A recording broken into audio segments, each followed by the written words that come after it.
All right, so we're gonna talk about the QuakeCon itself now after discussing the challengers. I'm just looking at the current ranking on the PGL Yes. side. It's not really accurate because some people like me played more matches, some people played less matches, so it still has to be updated and it can change a lot basically.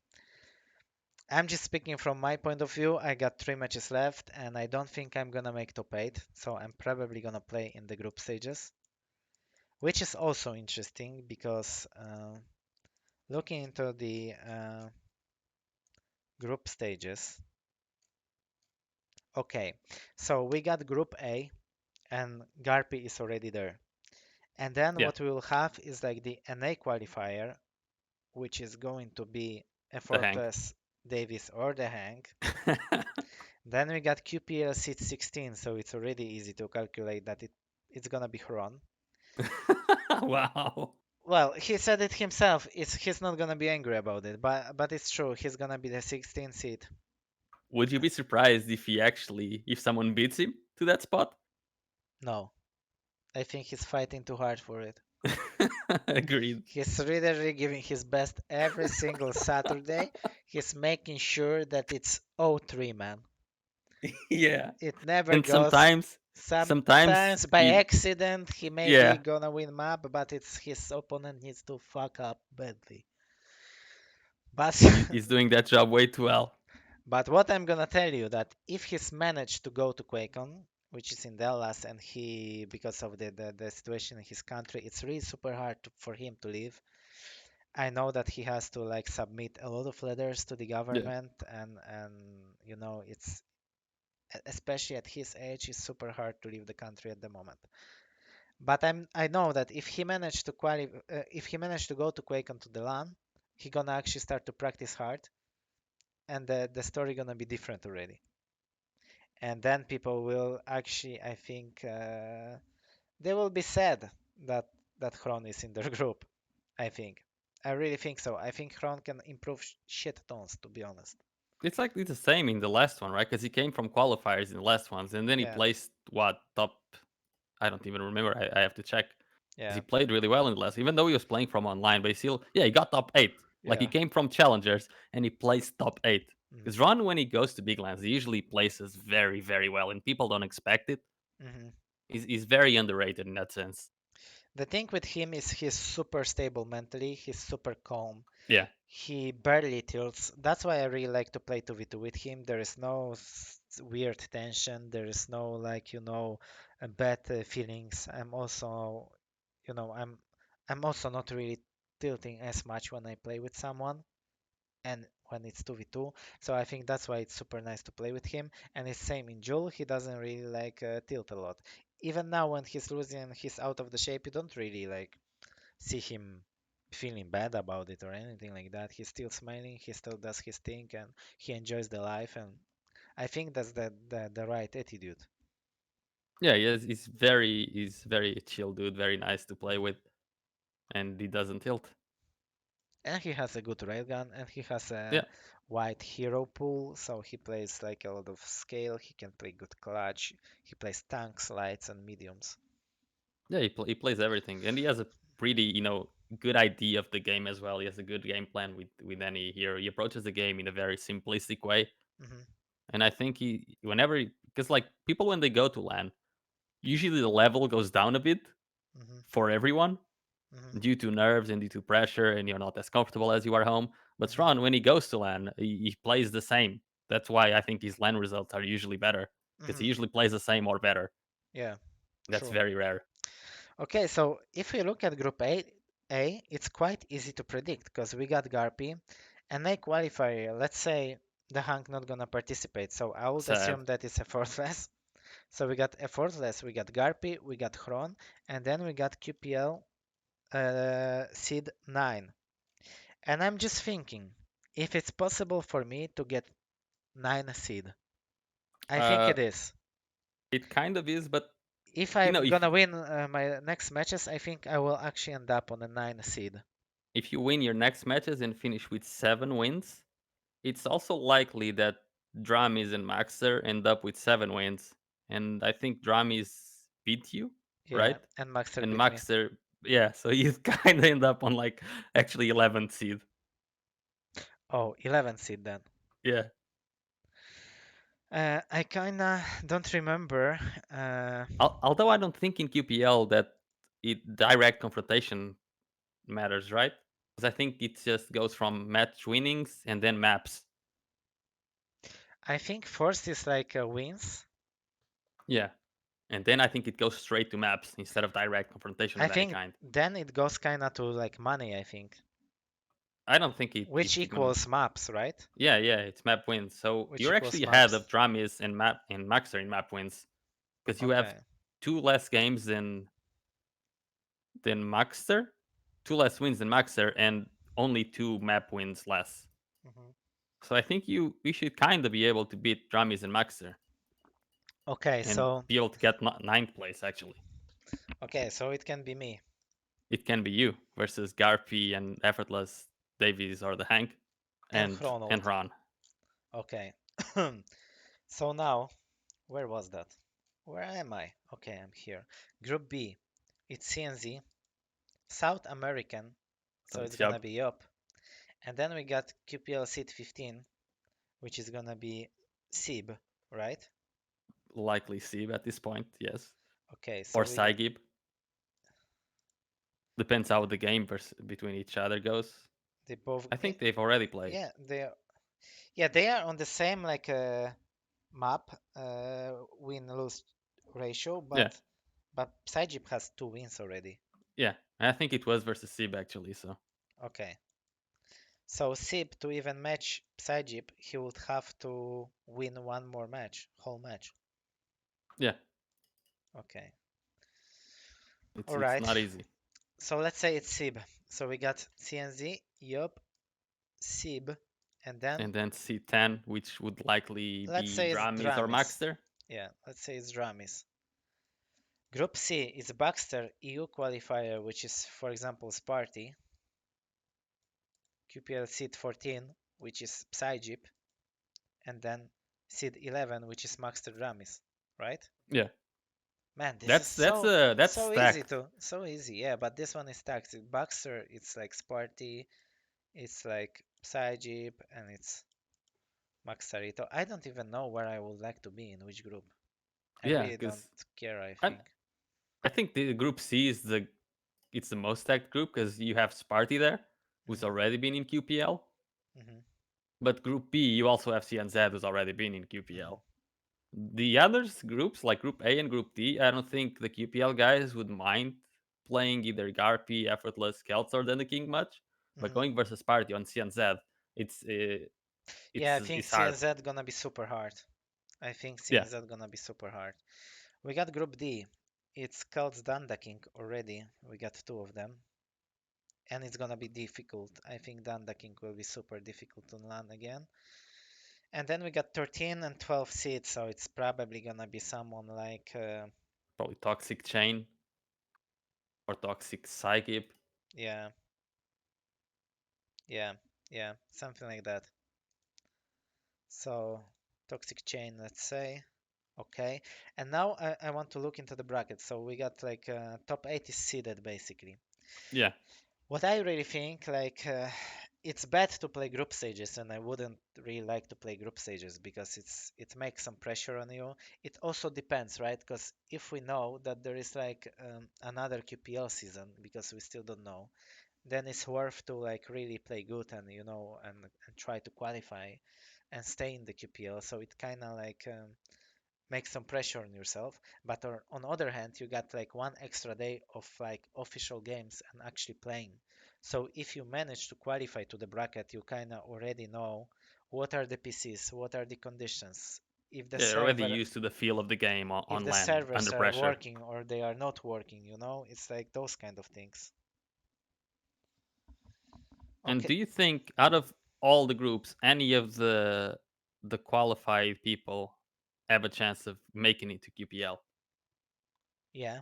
Yeah. Because I only see two people that I would give a good chance of making it to QPL. One I is CNZ, the other is Sparty. I actually think CNZ gonna qualify. Yeah, I'm I quite think CNZ qualifies almost certainly to QPL. I'm quite sure he will. I think he's gonna play super super good.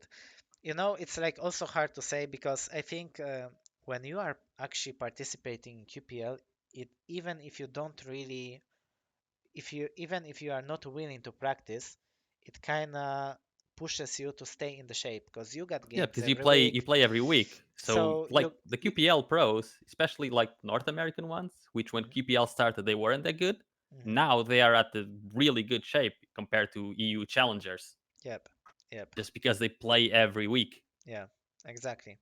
Like look how many players improved so extremely much. Like a lot of players improved because the time practice it builds up throughout those weeks and years. So maybe this 1 year break for CNZ, maybe it's gonna mean something because he definitely played less than last year, definitely.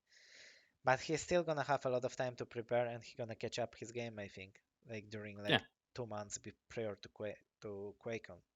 I think out of all the qualifiers, CNZ, I give him like an 80% chance of making it Yeah, back to QPL. And the only one who I'd give a high chance is like Sparty. It's 50-50. I think But I think Danda King has super high chance in this group. yeah, with Ender King, it's weird because Look, if it's will he want to qualify? if it's Tox, Chain, Kels, I really think Dandakin can be second there. Yeah, I think he could even be first, but the question is, will he want to?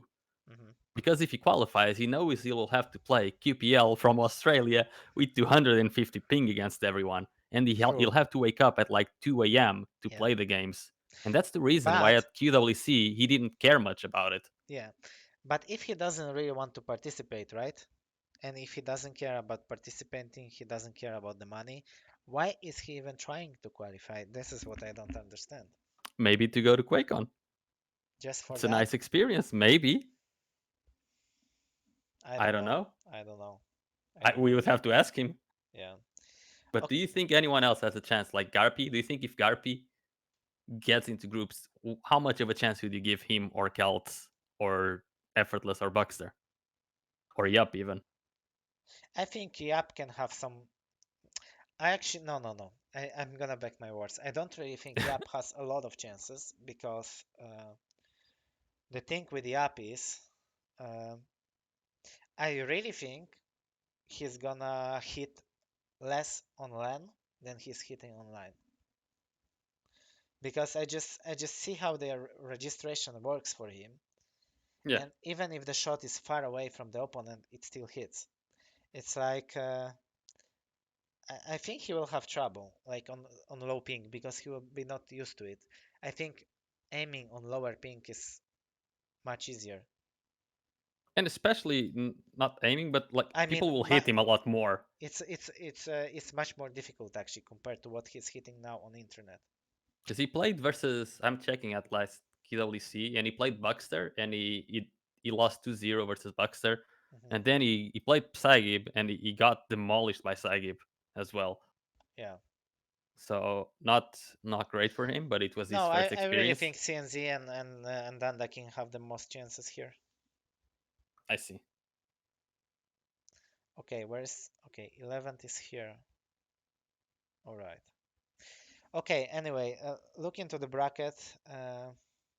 QPL seed one, two, seven. Okay. Okay. So we don't really know who gonna end up where, right? Uh, Let me check. I think like seed 1 and 8 play versus the people who come out of Group Group A. A. Yeah. Yeah, Group A. so it would likely be Dramis and you, I guess. No, no drummies. Not Dramis. Yeah, it would be you and Ron Yeah. Or Garpi. Yeah. or Garpi or the Hang. Mhm. Yeah. And then okay. So the second seed probably gonna play Rafa then, Yeah, second seed I guess plays Rapha and and fourth first seed gonna seed play plays seed eight. maybe Strongsage or Sirius or someone. Mhm.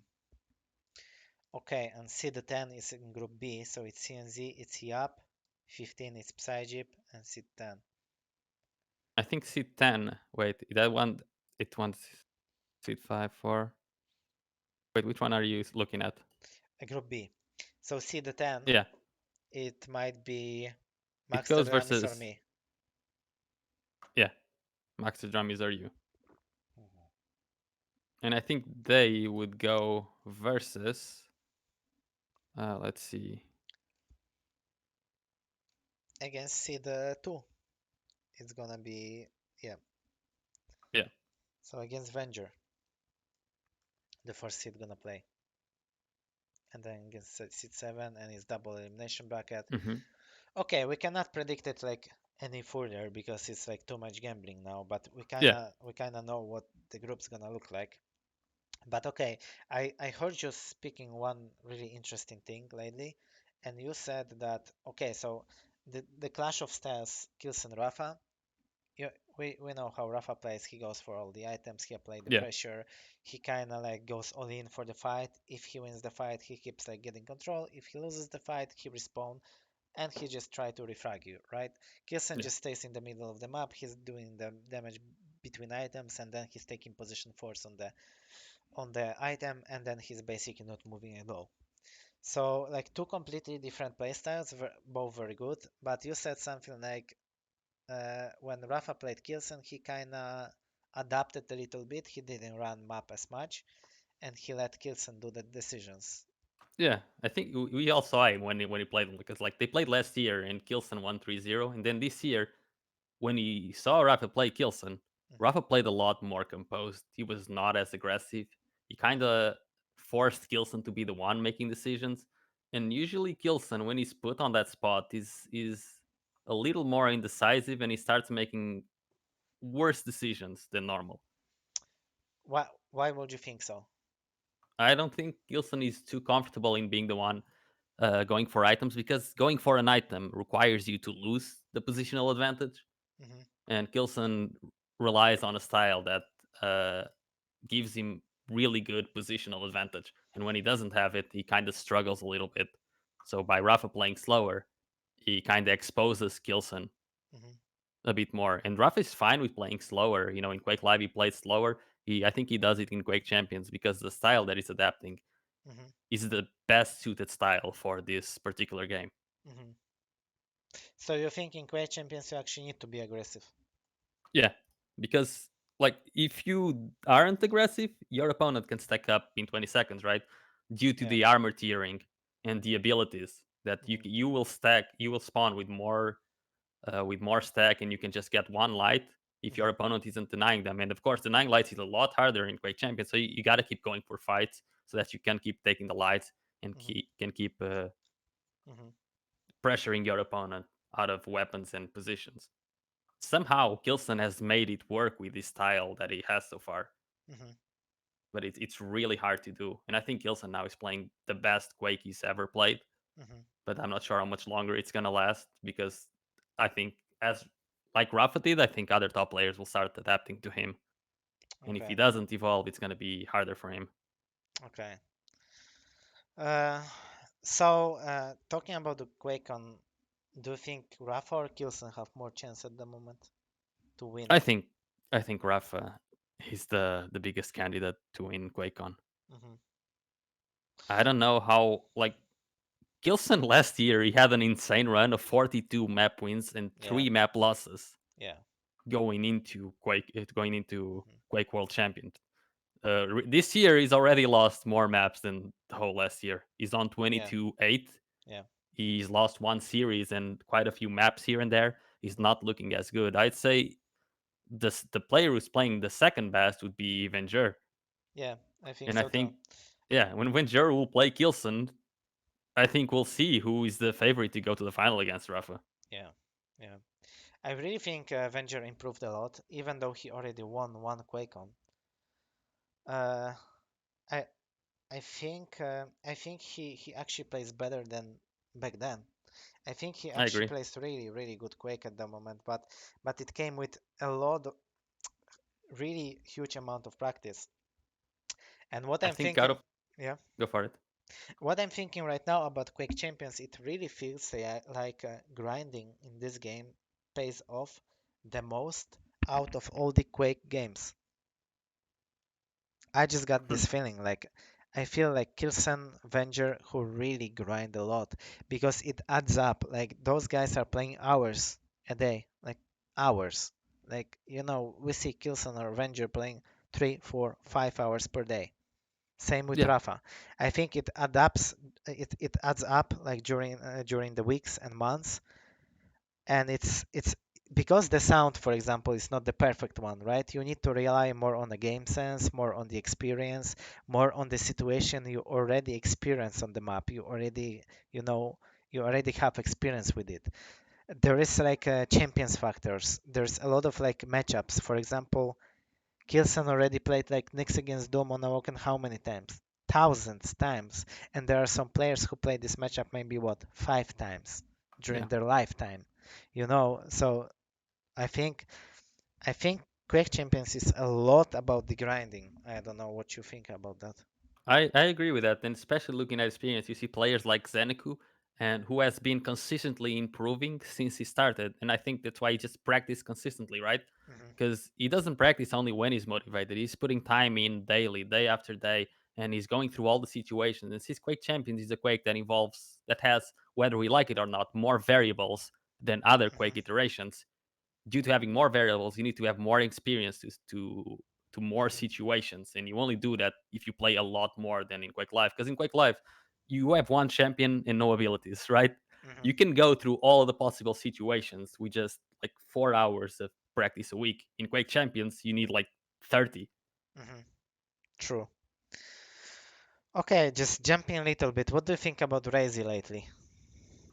I think in a couple of weeks is when Raisy will start to grind and reach again his best shape. Because Hmm. currently we've seen a playful Raisy who hasn't been taking the game very seriously. We prefers Hmm. to do speedruns and actually have fun Yeah. than to try and take the game seriously. And I think when he starts to grind a little bit more, he'll get back into the zone and then he'll Hmm. be a contender for second place at QuakeCon. Hmm.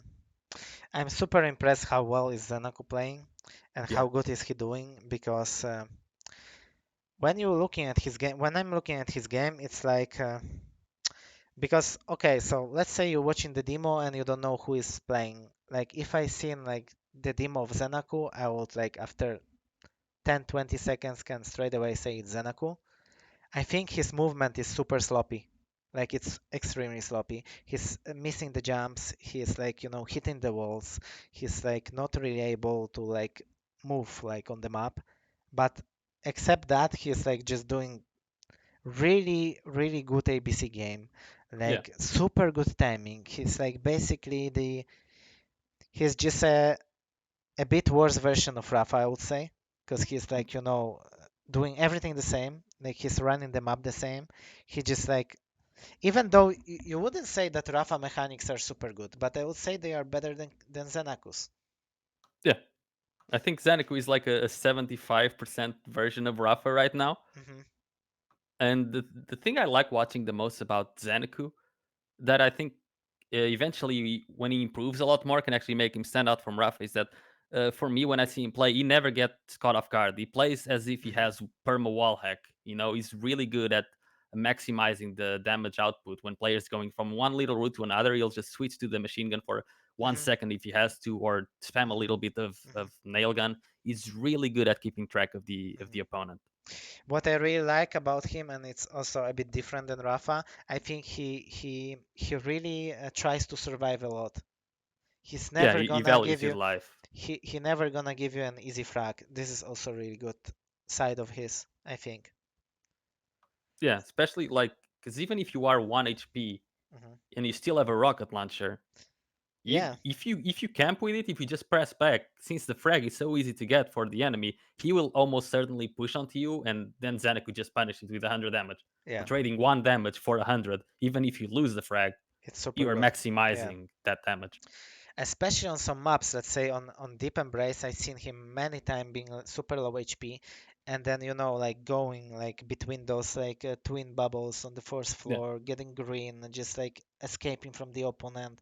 Like he was 20 HP, now he's like 75 to 0, then he's taking green, he's 75 to 50, then he's 100 to 50, getting rocket, getting somewhere, getting position somewhere early, and then taking a fight and doing maximum damage and then refragging. I think he's super good at like not getting killed like when he's low. You saw that a lot in the game last week, well, the week before last versus Sirius. Mhm. Because Sirius is a player, still with an experience with duel. His sense of opportunity is not that good. Mhm. So whenever Zeneku would get out of a fight after losing a damage exchange, he would not be overcommitted for those fights. If he loses the fight, he just immediately backs away. And if the opponent doesn't chase him, then he will get back into the game in 20 seconds. Yeah, yeah. So I'm also curious to see him like how he's gonna do on LAN. And speaking of series, um, he improved a lot. He's winning a lot of games like this QPL. I think he. Do you think he can go really far? Like, do you think he can win QuakeCon? I don't think he can win QuakeCon, but I think he can cause an upset to maybe get like a top 4 and top 6 because Hmm. his game plan is still very basic. Hmm. I think it's still like just a toxic 1.5. He's toxic, but he can time well Okay.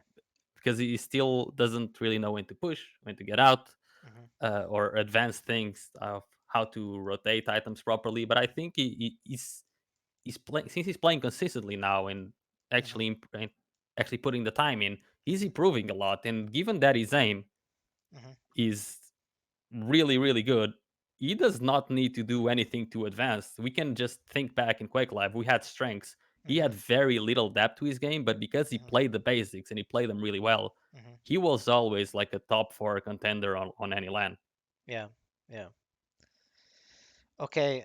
Another person who is doing extremely good this time is Nosfa. Yeah. I'm But not sure how Nosfa is even doing that well. I think everyone's just getting tilted of having to play against him on 150 ping I think that's the because thing. he's hitting so much. There's two things. Like it's similar to you. First of all, he's hitting much more. Second of Yeah. all, people hitting him much less, so it's gonna be issue on LAN. And third of all, look, you got 16 players, right? 15 of those players, they got to play Nosfa only once per year on these shit servers, right? And then Nosfa got to play all of them 15 times per year. So he only plays in these conditions, right? So this, I think that's why for Nosfa, for example, bootcamping will be super, super beneficial and super good for him. So I think if he goes to a bootcamp before QuakeCon for like two, Hmm. 3 weeks, he can do really good because then he has time to adapt and stuff like this. Yeah. If he just flies to QuakeCon and straight out of this like 150 ping That would be to a mistake LAN for sure. conditions, I think he will struggle same as you're gonna struggle. Yeah, I think he definitely should try to go for a bootcamp to adapt to that ping because he only has to adapt. He will adapt quickly, and since Yeah. he's gotten much more consistent with his aim, we can see him like getting a few upsets here and there, Yeah. and already he can get top 8 this season as well. Hmm. And he is going for bootcamp as far as I know. He's going to Nice. Dallas like for 2 weeks before or 10 days before, so I think it should be enough for him to get a good shape. Strongsage. So whenever I join the QPL games to watch, and I read people and chat, it seems like it's You for found me. the holy grail. No, it seems for me like they are talking actually about Rapha, not Strongsage. Yeah, So when they talk about Strongsage, it's like they talk about the guy who won 28 world championships yeah. in 10 different Quake modes. But I think the Twitch chat is very opinionated on strong side. Like yeah, for some reason, people on Twitch chat either think he's a new Rafa, mhm, or people think he's a lot worse than Sib. okay, There's no middle ground. Well, I think the real strong sage is right in the middle. Right, he's a newcomer who's doing really well. I It's not think like so he's too. playing an amazing Quake because he's still doing pretty basic and still making up mistakes here and there. He doesn't have any real experience just yet, Hmm. but he managed to get into QPL, and I know he can even get top 10 or top 8 this season, and that would be huge for him Hmm. as a newcomer. You don't have to Because think he's gonna win QuakeCon. okay, because what was his place on QuakeCon? I I don't I don't remember think that actually. he lost to Toxic, right? He lost to Toxic 2-1, and then he beat Okay, Dan the King and lost to Nosfa. okay, So he got like a seven top 16. all right. Yeah, so it's like it's still a lot of in front of him. And if I think if people really think that he's like some kind of goat I think after that getting only top goes 16 against him. after getting top 16 on QuakeCon, I think it will actually make more harm on him because Yeah, he's young and the the amount first of pressure yeah, these people on Twitch that are putting on him is insane. yeah.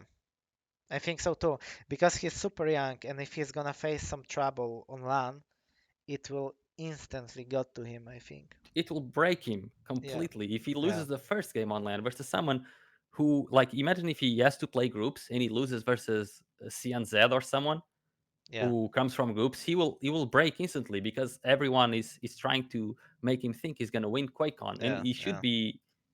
he should be a bit more realistic, right? He's doing Hmm. well. He's Hmm. here to learn. Maybe in 3 years he'll have a chance to win QuakeCon. It's Hmm. not going to happen night and day. Hmm. I don't know. Yeah, there's too much. There's definitely too much like pressure. I understand people on other hand because it's a new guy who Yeah, they want to break cheer into for the the new league. guy. Second of all, is the guy who's like streaming a lot. He's like making a lot of presence, so he's out there for the people. So people like that, like they gonna definitely support the people who Yeah, are, for example, streaming and they are there for them because they kinda when you're watching some streamer, you kinda I think it's like people kinda feel like they are with him or like they are, I don't know, they are in the same boat, they are in the same team. So I understand that.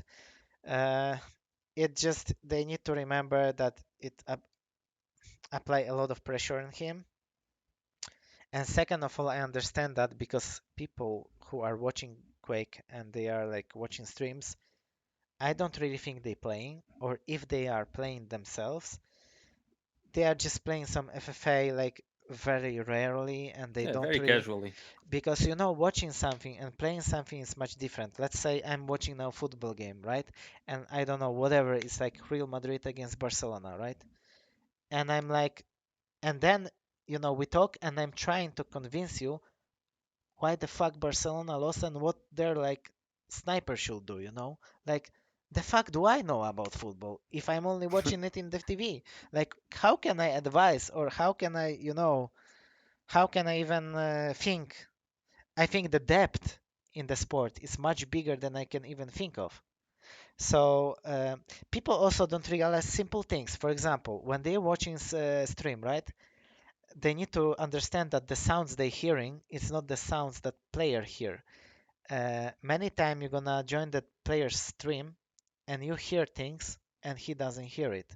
I don't know why it's like that. I don't know if you agree with me or not, but sometimes I'm hearing like like what the player should hear and he doesn't hear it, and other way around. I don't know why it works like this with streams, but it is like this. So it already gives you like bad impression sometimes, I think. It's weird for me. I think most people are cheering him on because he's a new player. Hmm. But for me, having played Quake for like 15 years now, all of these players are new. There's like True, very, very few true. old players left. Because if you look at this top 16, look, the old players Maxter are, wasn't here yeah, 10 look, years ago. Venger wasn't look, here it's 10 years ago. old players are Rapha, Kilsen, Avek, Tox, and that's it. That's it. That's four old That's players. already it. It's only four old players left. Yeah, but people are talking about Raisy and Venger as if they've been in the top four for No, like 25 years. they started playing Quake Champions only, and Yeah, in the beginning then they didn't really play that good as well. So same with Zenaku. He started even later than them. He yeah. just like he qualified after some time and from an A playing in EU. But I think Uh, people, if they see a name for Same more Max, than one yeah, year, it's already an old player for them. maybe, maybe, yeah. I also got impression. So let's say, okay, that's also interesting because so Rafa was A lot of events in Quake Champions. He lost one, and then the only thing I can read is that he's washed up. Oh man, Yeah, Rapha is just so bad. Jesus, he's so bad. Dude, Kilson is the best. Kilson is GOAT. Rapha is so bad. Rapha is so bad. it's a This very is, short-term memory. yeah, yeah, but that's good for players, I think. Because, Yeah, look, I'm gonna lose the match. I'm shit, right? But then next 2 weeks I'm gonna win the match, and I'm already good. People don't really, Twitch chatters are like goldfish. they cannot add two to two, basically. It's like, so even if we're gonna do predictions, and we're gonna say that Rafa gonna win, but just by some accident, Rafa gonna lose the match or whatever. Our predictions were terrible. Yeah, Our super logic is terrible, awful. super terrible. Rafa is top 16 maybe now. He gonna be with Garp in the group stage. It's like, but it's also Quake, and anything can happen. That's why it's Yeah, like super interesting. Like for example, if I had to bet on money in Quake, I would never bet. If I if you had had to bet, you would never bet. Okay, nice. if I had to bet like for real money, if I had a chance to bet for real money and huge money, I don't think I will do that because I think Quake is super hard to predict. Yeah, Like I really don't know if Kilson and Rafa gonna play on LAN because look how many little things there is. Like even playing on LAN, we don't really know what kind of PCs are there. Because look, for example, Kilson has super strong PC. His PC is the best in the QPL, I think. He has I like think Sirius is even better because Sirius is plays on like 900 FPS sometimes. It's okay, insane. okay. So look, you got Kilson with super good PC. Then he has two connections. He's just switching cables whenever he needs. I play this guy, I put this connection. I play this guy, I plug in this connection. And then he goes to LAN, and the PCs are worse. Maybe he gonna perform worse, but not sure because last LAN he won. So like and you don't know what even gonna happen there. It's like there's too many little things going quick.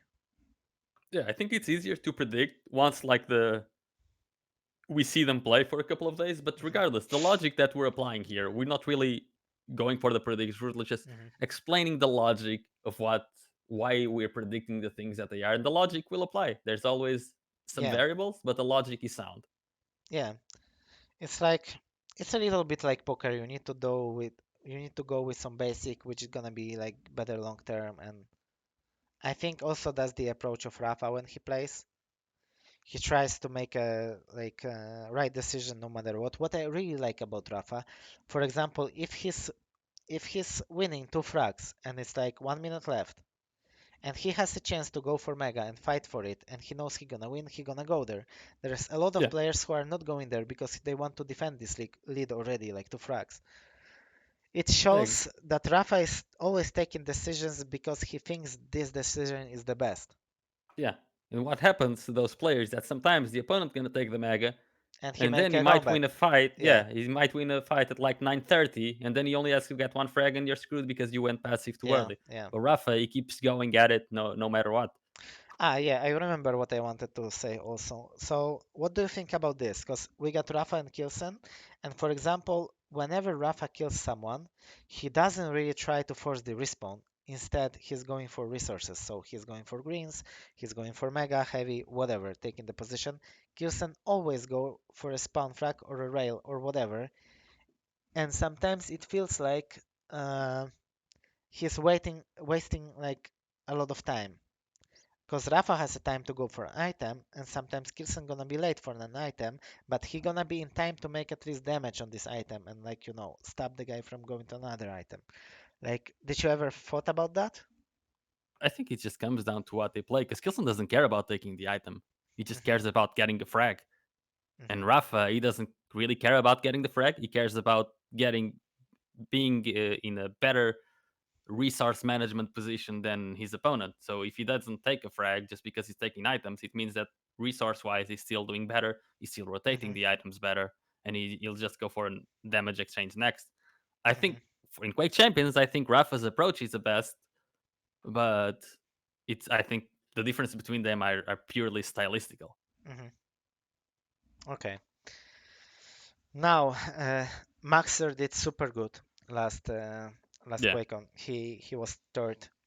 And what do you think? Like, do you think he can do as good or rather not? No, it's simple. I think like last year he was definitely punching above his weight class. Hmm. I think like the result was a lot better than his current skill level was Hmm. because I played Rapha right and then Venger and Hmm. he managed to beat both of them. Hmm. And I think Rapha was not playing so well Hmm. last lane, and Venger also tilted quite easily versus him. Hmm. And I think Rapha is one of the players like Zeneku that keeps improving, Hmm. but I would put them both at the same level. Except this season, Zeneku keeps improving in Maxter due to life decisions. He moved countries and he moved jobs, so now we kind of Hmm. see him stagnate a little bit. Hmm. But now that he's getting more accustomed to his new place and his Hmm. you know new environment, now he's gonna start improving again. Yeah. So I think Maxter he will get a top 8 at LAN. And I think Zeneku, since he kept improving, I think he might go for a top 6, top 4. I don't think it would very surprising if we actually see Zeneku get a top 4 or a top 2. Hmm. I don't Okay. think he can win, but I think Okay. it could get farther. Okay. I think Maxter is also going for a bootcamp to NA, like a week Hmm. before or something. And this year he changed his sensitivity. He increased it. I don't know why would you do that when you had like such great result on last QuakeCon, but I know he increased his sensitivity. Hmm.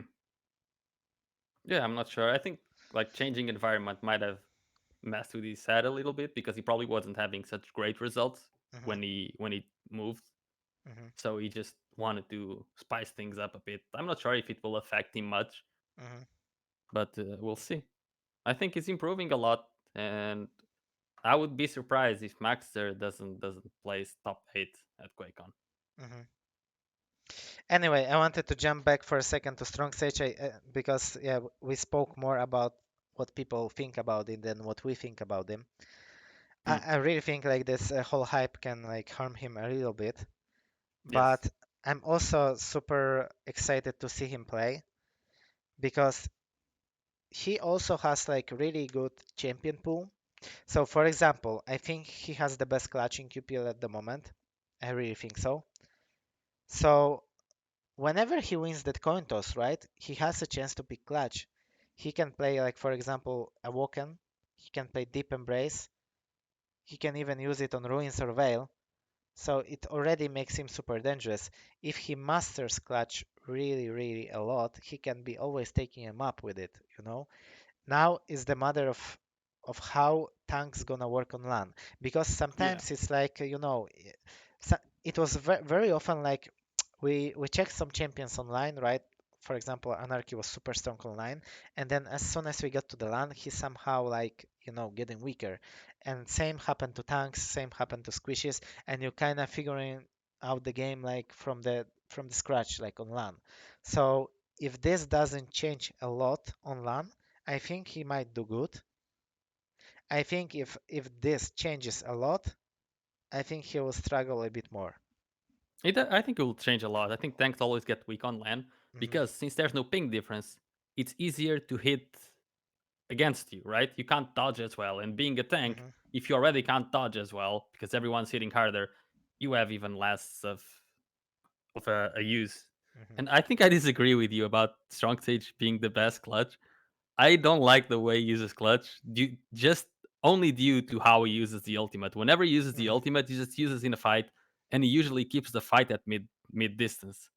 Like he Yeah. screws up a lot of ultimates because of that. Just instead of going forward with shotgun Hmm.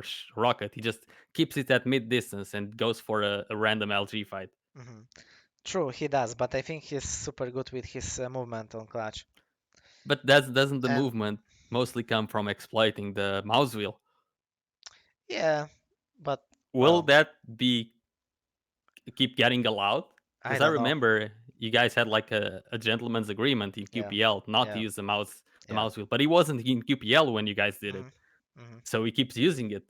That's true. Yeah, I think we'll have this discussion like on the player meeting, like the day before QuakeCon. Yeah, and if that So happens and you guys agree to it, I think he will. It will hurt him a lot. I think it's not even up to us. I think it was like the. I'm not sure it was players who wanted it. I don't remember actually how it was because it was years ago already. But I don't remember. But there was something we couldn't use Mousewheel. Hmm. Yeah. Anyway, that's it. I hope you can make it to QuakeCon Ins. I will If see. if not for challengers, maybe for some like suitcase Yeah, let's in go the in plane. someone's suitcase. Yep, yep. You should go as serious manager. I told you. I mean, I can get there without even being serious manager. So True. Yeah. Anyway, there are tickets already open for you guys if you yeah, want to join QuakeCon, and I don't know how it works exactly this year, but you need to check it on your own. But it will be great to have like a lot of people there. We don't know. Maybe it's the last season of QPL. Who knows? maybe. It's worth to be there. And that's it. I hope they. I hope they actually announce the BYOC tournament soon because Mhm. if there's like a BYOC dual tournament with like 1K or 2K prize pool, I You will go. might actually go just for that. Okay. What about the PC? You gonna borrow it? I'll just rent a PC there or borrow someone's. Yeah, All right. But you need super strong PC, Bruno, to win the BYOC against two. to launch the game. Yeah, to launch the game. Yeah. So make sure it's i13 or something. Yeah. Anyway, thank you for being with me, and Thank you for inviting me. thank you guys for watching, and just comment in the comments, like tell us like what you think about the QuakeCon. Who has Don't the most forget to smash chases? a like, drop a comment, Yeah. subscribe, and hit the notification bell. Yep. Smash it like there is no tomorrow. Thank you guys. Have a nice evening and make sure to follow QPL and let us know what you think. See you guys.